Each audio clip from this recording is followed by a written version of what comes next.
When it feels scary to jump, Ian, that is exactly when you jump. Otherwise, you end up staying in the same place your whole life. And that I can't do. The thing I would say is, when you grow up, you tend to get told that the world is the way it is, and your life is just to live your life inside the world, try not to bash into the walls too much, try to have a nice family life, have fun, save a little money. But life, that's a very limited life. Life can be much broader once you discover one simple fact, and that is everything around you that you call life was made up by people that were no smarter than you. And you can change it. You can influence it. You can build your own things that other people can use. And the minute that you understand that you can poke life and actually something will, if you push in, something will pop out the other side, that you can change it, you can mold it, that's maybe the most important thing.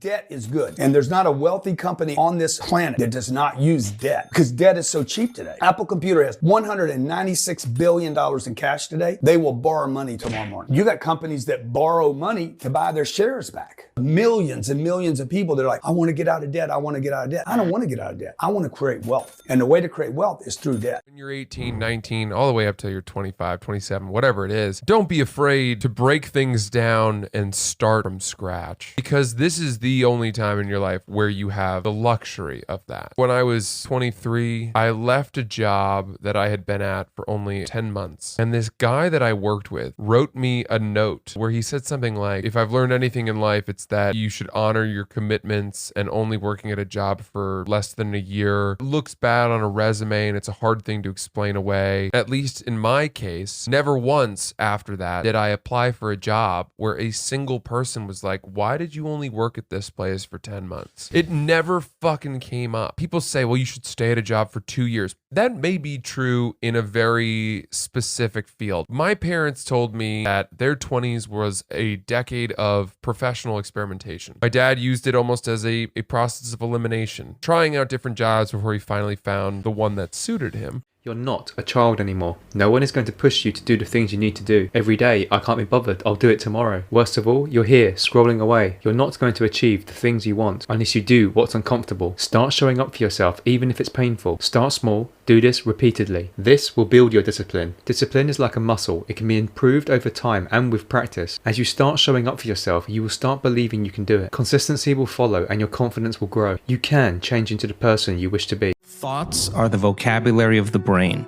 Feelings are the vocabulary of your body. How you think and how you feel creates your state of being. Meeting the right person at the wrong time is a myth. It's not true. Why? Because we never meet a wrong person in our lives. There is a purpose for every person that we meet. They're either a blessing or a lesson. Either way, they were the right person at the right time. Maybe they were the right person to hurt us, for us to raise our standards, for us to know our boundaries, our non-negotiables.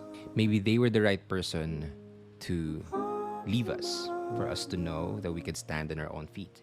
Maybe they were the right person to break us, so we could build ourselves up on our own. Maybe they were the right person, but for a different reason than we expected.